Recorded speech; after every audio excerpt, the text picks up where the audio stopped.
Monsieur Chazot. Je vous remercie. Je suis un peu embêté moi aussi sur ce point. Moi j'ai bien compris le mécanisme de reversion, il n'y a pas de souci. Ce qui m'ennuie un petit peu, c'est que on parlait tout à l'heure en termes d'orientation budgétaire, justement de politique de la commune et de priorité. Typiquement, l'office du tourisme, pour moi, ça doit être une priorité.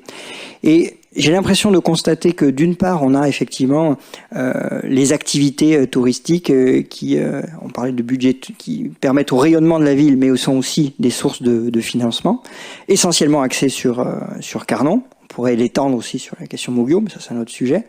On a les activités culturelles. Alors c'est vrai que Carnon n'est pas oublié. Il y a la médiathèque, il y a les activités de Rosa Parks, mais on pourrait faire énormément de choses en termes d'événements qui sont aujourd'hui focalisés sur Mougio par les équipes de la culture. Et puis il y a les associations de l'autre côté.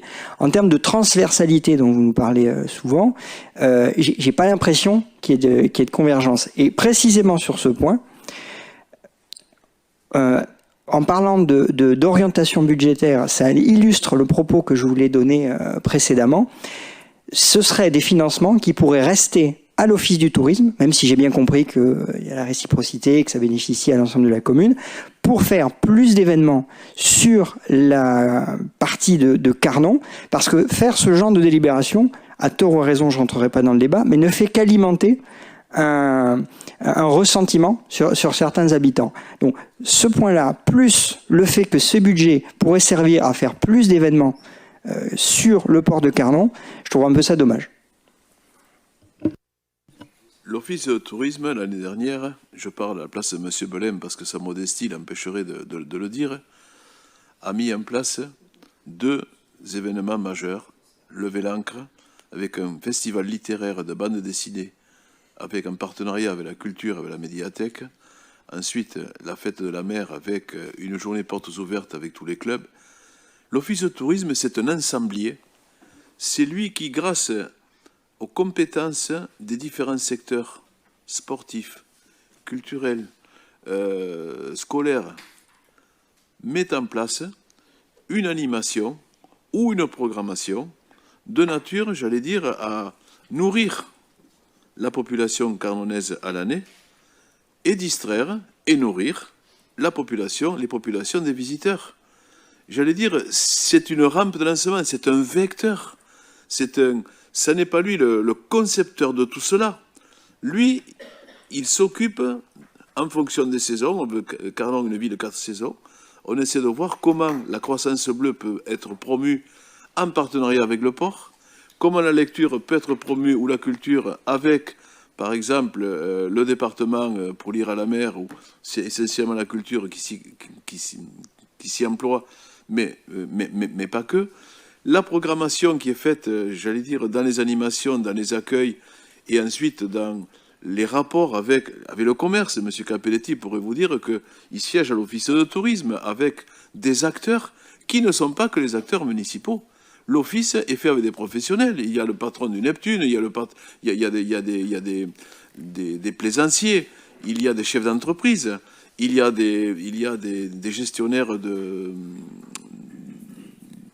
il y a des syndics. Enfin, il y en a.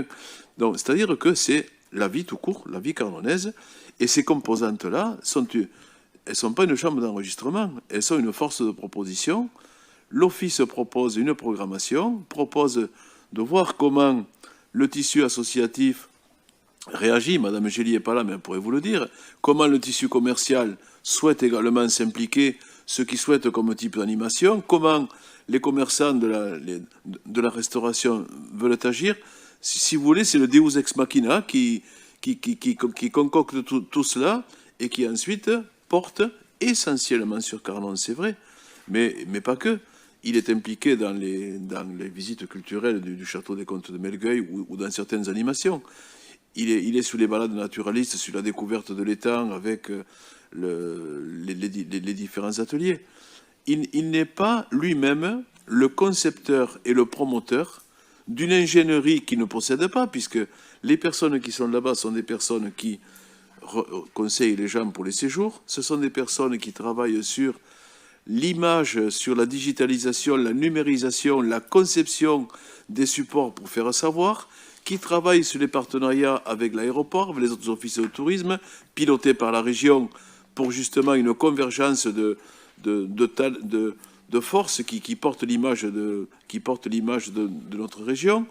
J'allais dire, il n'a pas la capacité lui-même à être producteur culturel, à être inventeur littéraire, à être spécialiste.